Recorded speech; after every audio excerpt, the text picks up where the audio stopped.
Iglesias. Muchísimas gracias.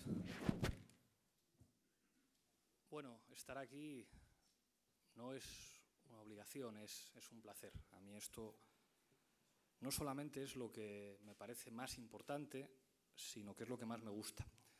Es un honor presentar el libro de dos compañeros a los que admiro y a los que conozco desde mucho antes de todo esto, de cuando los chicos del maíz hacían maquetas y nosotros salíamos en la tuerca. Y Arantxa desde que asesorábamos a terribles gobiernos en América Latina. Iba a decirlo yo. Pero ya lo digo yo, ¿no? Ya que han venido muchos compañeros de la prensa, que tengan algo para justificar.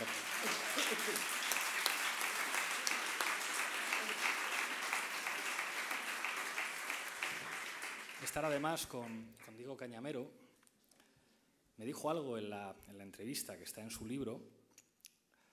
Primera pista, porque veo muchas caras jóvenes. Hay un libro y una versión cinematográfica, Los Santos Inocentes, de Mario Camus. El libro es de Delibes, que tenéis que leer. Y ahí se ve a Juan Diego interpretando a un señorito. Y Diego me decía, yo es que eso lo he vivido. O sea, es que no lo tengo que ver en una película. Yo he vivido eso.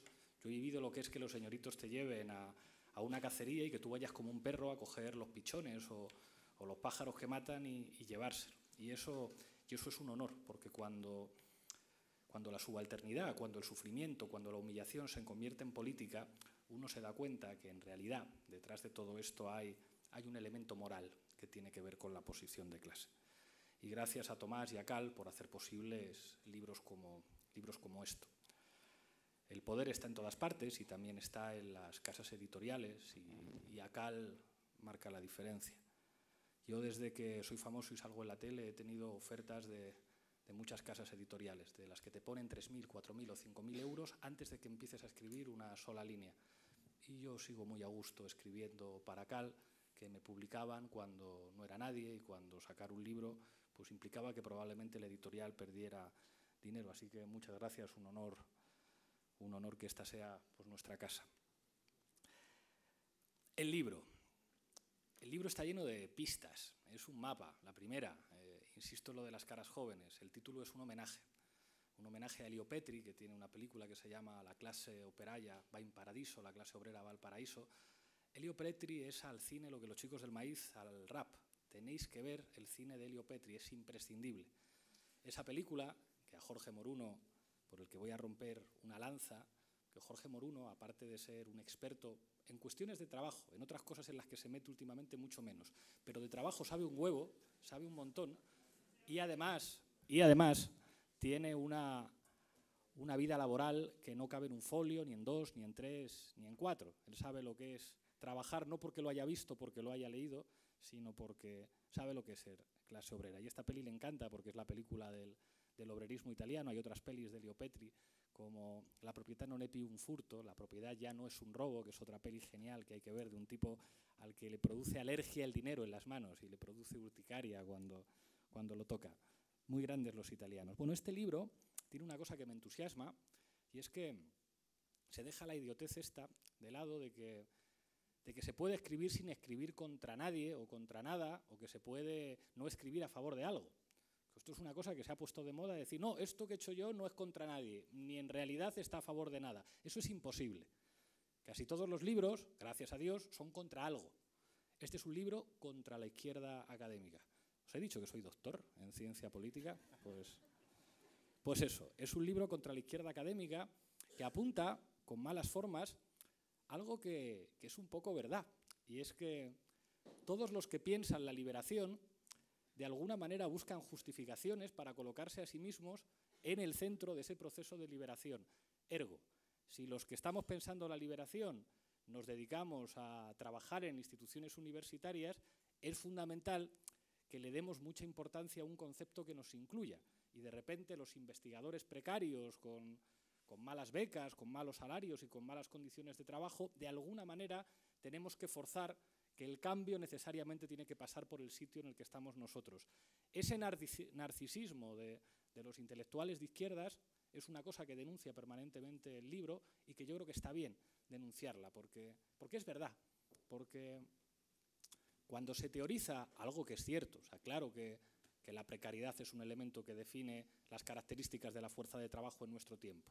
Claro que la fuerza de trabajo sindicalizada y con contratos laborales indefinidos, en el que tu oficio se convertía en una vinculación cultural con el espacio de trabajo, claro que eso cambia y después hay sectores, digamos, para los que la precariedad es la norma y no la excepción, pero claro, si forzamos mucho e insistimos en hablar de la precariedad de los estudiantes universitarios, que es verdad que muchos tienen que poner copa los fines de semana para pagarse la carrera, es verdad que se pierde de vista, y esto es otro elemento fundamental del libro, digamos, a una serie de sujetos sociales que no tienen el poder de la enunciación, que no tienen el micrófono, que no tienen la posibilidad de hablarse a sí mismos. Y el libro, a pesar de lo que pudiera parecer, hay un momento muy cómico en el que los autores se definen. Pues yo soy marxista-leninista no sé qué, pues yo soy más bien trotskista, y a pesar de eso la clase obrera nos ha unido para escribir un libro. Entonces alguien podría pensar, a estos, ya lo decía Nega ahora, les gusta un tipo de clase obrera canónica, un tipo de clase obrera, digamos, mítica, una clase obrera masculina, sindicalizada, con banderas rojas, con obreros afiliados al sindicato, y no es verdad. En el libro, y hay otro de los mapas claros, hay algo de lectura fanonista. A Owen Jones seguro que le habéis leído un montón y se ha hecho famoso y tiene un libro que es la hostia, que es Chaps, y luego hay un montón de cine británico que nos enseña a los Chaps y que incluso pues, con el que llora Owen Jones y lloramos nosotros. Pride es una película que hay que ver, homosexuales y mineros combatiendo a Thatcher juntos, pero a Frantz Fanon se le conoce mucho menos y tiene un libro que se llama Los condenados de la tierra, en el que da unas hostias enormes a la izquierda europea y al marxismo europeo, y dice, ustedes no entienden cómo funciona la subalternidad en los países del tercer mundo. Lo que ustedes llaman lumpenproletariado es fundamental para entender las posibilidades de transformación revolucionaria en África y en América Latina. Este estilo, o sea, un estilo irreverente, un estilo que reclama las culturas de lo subalterno, está en el libro, que reclama una idea de clase obrera no vinculada a su organización política. De hecho, hay una nostalgia permanente de, joder, qué pena cuando la clase obrera no se organiza políticamente, pero que reivindique esa cultura. Os pongo un ejemplo personal para entender a qué se refiere. Cuando yo tenía 13 años, en Fontarrón, es un subbarrio de Vallecas, damos un paseo un día por Fontarrón, y hay unas canchas de baloncesto, como en tantos barrios, y había un grupo de amigos. Y del grupo de amigos que jugábamos al básquet ahí, hubo uno que se hizo neonazi, que se hizo skinhead y se hizo nazi, y me contó que su padre, que era barrendero y que bebía mucho, y no debía ser un tipo muy simpático, le dio una paliza por hacerse neonazi, no porque el padre tuviera una gran conciencia política, sino porque le dijo, hijo, eso son ideas de ricos. Eso sirve muy bien para entender a qué se refieren cuando hablan de clase obrera. Ese señor, que sería un borracho y seguramente machista, y vaya usted a saber a qué partido político votaba, pero tenía un instinto. Si veo a mi hijo disfrazado de nazi, le pego una paliza porque eso es de los ricos. Eso me suena a mí que es de los ricos. Bien, quédense con ese hilo musical porque es el tipo de clase obrera, a veces bonita, a veces fea, que se describe en el libro. Ese sentido cultural aparece en muchos elementos que son claves para entenderlo. Por una parte, la cuestión territorial. ¿Cuál es el territorio de la clase obrera? El barrio. Y una conciencia de barrio que no tiene que ver necesariamente con el de barriada obrera, de barrio construido en torno a las fábricas, sino de sentimiento de barrio.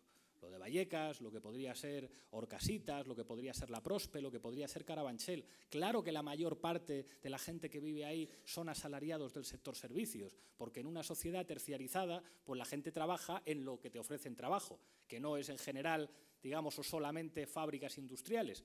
Pero existe una conciencia de barrio que se identifica muy bien con eso que llaman clase obrera y que tiene sus expresiones musicales. Como la clase obrera no suena a Coldplay, ni suena a, no sé cómo se llaman los grupos hipster estos, que no quiero mencionarlo porque luego me cae. ¿Sabéis a lo que me estoy refiriendo? La clase obrera suena a estopa, la clase obrera suena a otra cosa, suena a algo que está a Rosendo, si me apuras, pero Rosendo es como muy políticamente correcto, de izquierdas, al barrio. Eso es. El grupo del barrio. Y hay cine, en el libro, cine kinky, eso es cine lumpen, el cine de Eloy de la Iglesia, de ver películas como Navajeros, a eso se están refiriendo. No se están refiriendo a eso de lo que decía la joven Guardia Roja: mañana por las calles masas en triunfo se alzarán, ante la Guardia Roja los poderosos temblarán. Eso, digamos, esa conciencia de clase que existía en los años 30 no es de lo que están hablando en el libro. Están hablando de otra cosa que se puede politizar en muchas direcciones. Y hay algo que hacen en su libro, que es la parte emotiva que te toca el corazón, que es que reconocen que la gasolina que les hace escribir el libro es el rencor. Es lo que decía ahora. Decías orgullo y rabia, ¿verdad, Arantxa? El orgullo y la rabia del origen social, lo que les hace escribir el libro, no es una cuestión menor. Son dos intelectuales profesionales, como viven de la pluma, casi literalmente. Pero el haber crecido donde han crecido, el ser hijos de quienes son hijos, es lo que les impulsa a escribir esto. Y no es una cuestión ni mucho menos menor, porque eso es lo que hace que el libro tenga un sabor especial, un sabor de revancha, de que lo que te empuja en última instancia a escribir el libro es un orgullo. De nuevo, un ejemplo lo expresa muy bien, que también sale en una letra de Billy Elliot. No sé si habéis visto la película. Billy Elliot es el orgullo de la clase obrera, porque es el orgullo de la clase obrera que el hijo de un obrero huelguista termine bailando el lago de los cisnes y no pierde su conciencia de clase. Y los lagrimones que se le caen al padre y que se nos caen a todos cuando vemos la película tiene que ver con lo que hay detrás de ese rencor, ese que dice, joder, lo que han tenido que sufrir para que pueda estar yo aquí, y eso no se me olvida. Y entonces aquí, para empatizar, porque eso es clave cuando se lee este libro, no se puede entender la clase obrera sin empatizar, he tenido que buscar en mi vida también para entender eso. Yo vengo de una familia de izquierdas de toda la vida, pero soy hijo de universitarios. Mi madre, que está ahí, es abogada y mi padre es inspector de trabajo. Yo no he vivido directamente esa subalternidad, pero sí indirectamente, porque mi madre sí lo conoció. Mi madre, que puede presumir de haber sido abogada de obreros, es hija de obreras. Y la criaron dos mujeres que eran dos obreras de Vallecas, que fueron las que me criaron a mí junto a ella. Y eso marca. Porque el que fueran dos mujeres obreras de Vallecas, con su mala leche también, o sea, con su manera de insultar. Un insulto que era muy de mi abuela, y mi tía abuela era jodido paleto. Y dices, jodido paleto era una manera en la que dos señoras, hijas de un paleto de Soria que tuvo que emigrar a Madrid para hacerse panadero, era como despreciaban a la pobre gente de los pueblos que iba a vender los productos del campo a Madrid. Y sin embargo ya las de Vallecas despreciaban esa cultura, esa mala leche, eso que tiene que ver con cosas que entiendes cuando estás en el barrio.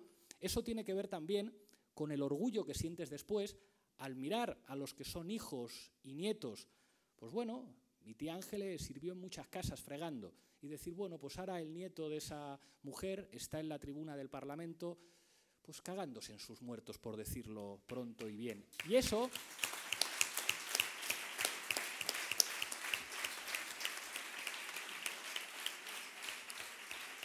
El poder sentirte orgulloso de eso, y que ese orgullo tú lo puedas plantear, digamos, en términos democráticos, porque la democracia es lo que...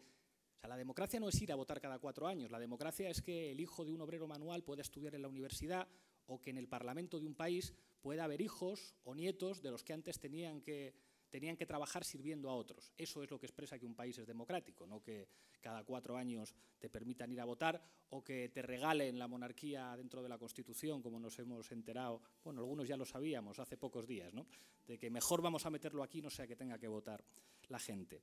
Y eso es muy importante para entender el libro, que llega, a mi juicio, a los 2 puntos, y ya con esto acabo, que es donde yo creo que está el acierto. O sea, creo que atinan en lo fundamental. Se dan cuenta de la importancia política de la clase media. La clase media es lo más importante políticamente. Y ellos se dan cuenta de que lo que ha pasado en España con el 15M es básicamente que han tocado las narices a la clase media. Lo que expresa el 15M es la destrucción de las expectativas de los sectores medios de nuestro país, que es lo que explica todo, es lo que explica el régimen político del 78 también. Clase media no es una noción sociológica. Podríamos estar horas discutiendo de qué es clase media y qué no lo es. Es fundamentalmente una manera de autopercibirse que tiene que ver con las expectativas. El éxito político del Partido Socialista Obrero Español en los años 80 es que es capaz de construir un amplísimo concepto de clase media en el que asalariados de todo tipo dicen, coño, voy a poder tener una segunda vivienda en el pueblo, me voy a poder ir de vacaciones a lo mejor una semana, voy a poder conducir un coche y mis hijos van a ir a la universidad. Yo soy clase media. Esto es lo que significa estar en Europa. Eso lo expresa muy bien la publicidad. La publicidad siempre presenta los sujetos de clase a los que el espectador, a los que el consumidor querría aspirar, siempre un poquito por encima, un poquito más guapos, un poquito más ricos, con un perro un poco más bonito que tú. Eso entra en colapso con el 15M. Porque has tocado a esos sectores y hay de ti como toques las expectativas de los sectores medios. Entonces los sectores medios miran y solamente necesitan que llegue alguien y les diga las élites políticas y las élites económicas, porque es verdad, y eso provoca enormes cambios políticos y, digamos, un nuevo reparto de posiciones ideológicas.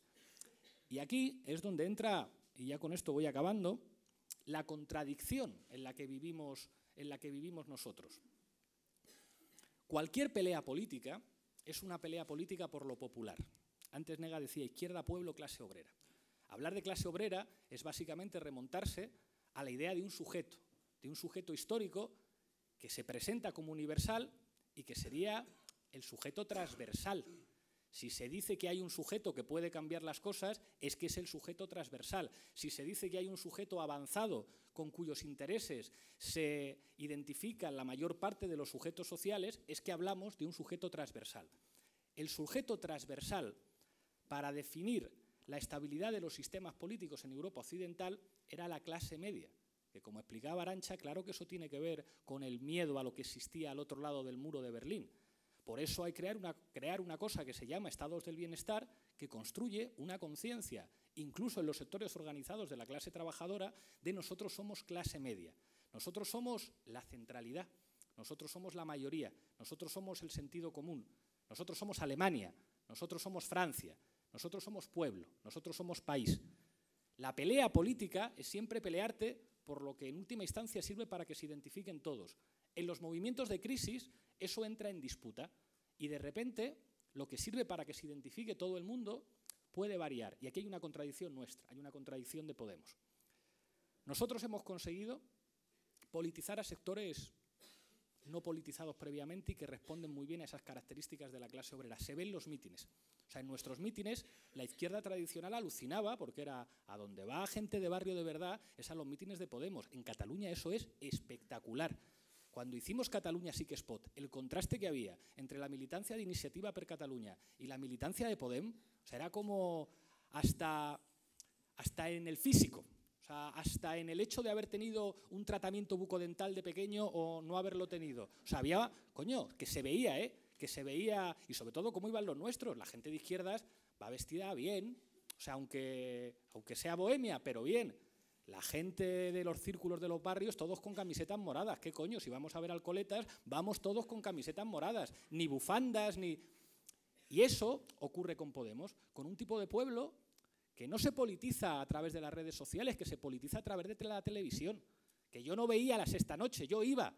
Pero yo, si tengo un sábado, no lo dedico a ver la Sexta Noche. La gente sí. Y la gente se identifica con el de la coleta que dice, hostia, eso me mola. Y al tiempo que hacíamos eso, éramos conscientes de tener un país en el que si de repente dices es que nuestro país expulsa a sus mejores investigadores y la generación más preparada que se ha tenido que ir, que no es mayoritaria, en el libro lo explican, son más los que se tienen que quedar aquí al paro a curros de mierda que los que se van a currar a Londres o a currar a Alemania, pero todavía estamos en un país en el que señalar una cosa que también es una victoria histórica de la clase obrera, señalar a los que se han formado tan bien y se pueden ir, todavía genera en la sociedad un enamoramiento.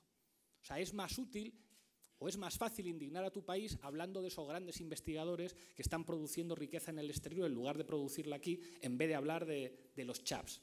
Pero esa tensión, que es uno de nuestros debates fundamentales, yo creo que solo se puede resolver, y esto marcará lo que tengamos que discutir en los próximos meses, si apostamos por una noción de transversalidad que se construya en lo popular. Porque si la transversalidad se construye en una recomposición del concepto de clase media, del concepto burgués de clase media, creo que nosotros no podemos ganar. No podemos ganar aunque nos disfracemos de eso, aunque incluso empecemos a vestir como clases medias. Pero ahí nos gana cualquiera. Nos ganan los viejos partidos y nos gana Ciudadanos. No es que la composición social ni tampoco de los líderes de Ciudadanos sea distinta a la nuestra, pero su aspiración sí. Claro que visten como gente de clase media. Claro que sus inquietudes culturales tienen que ver con el concepto de clase media. Claro que sus aspiraciones, su manera de entender incluso la relación con un banco o la relación con la propiedad de una vivienda tiene que ver con esa ideología que es la base de sostenibilidad de un Estado de Europa que funciona relativamente bien. Yo creo que si vamos a eso, que si pensamos que la disputa de la centralidad está en quitar el concepto de clase media a los que lo tenían, creo que nos equivocaremos. Creo que no se dan, por una parte, las condiciones económicas, creo que vamos a una situación de precarización creciente y creo que nosotros solamente podemos ganar si somos capaces de politizar el orgullo de lo popular. Y politizar el orgullo de lo popular implica ser políticamente incorrectos, implica un tipo de desafío en el que asumes que te vas a quedar en minoría respecto a lo que se publica, respecto a lo que controlan, respecto a los que controlan el 80-90% de lo que lees, lo que ves y lo que oyes. Lo que nosotros podamos hacer se va a quedar inicialmente en minoría, pero sin embargo lo estás disputando en el ámbito de lo popular. La sensación que yo tengo, por ser polémico y responder a las preguntas que me hacían antes, es: esto que hemos hecho del famoso minuto de silencio ha merecido un linchamiento mediático unánime. Y sin embargo creo que en el país hay un debate, porque lo que yo me encuentro en la calle es felicitaciones, por fin hay alguien que no es hipócrita, por fin hay alguien que habla nuestro lenguaje, por fin hay alguien que lo hace distinto. Claro, es arriesgado, porque que te estén dando hostias en todos y cada uno de los medios, que hasta los viejos progresistas de siempre, los viejos izquierdistas de siempre te digan cómo os habéis pasado, es un riesgo. Claro. Pero lo que se construye a nivel de la gente, en un sentido común de un montón de gente que dice: hombre, ya está bien de hipocresía, ya está bien de hipocresía en este país, permite generar un nuevo sentido común que yo creo que va ganando posiciones. Nosotros siempre lo vamos a tener difícil. Cualquiera que defienda a la clase obrera va a tener todo mucho más difícil que respecto a quien diga: dejemos las cosas como están y hagamos pequeñas reformas. Pero creo que hemos conseguido abrirnos paso de una manera histórica precisamente diciendo y haciendo las cosas que casi nadie se había atrevido a decir antes, y creo que este libro es un material explosivo que sirve para que ese campo de lo popular crezca, así que leedlo todos y todas. Gracias.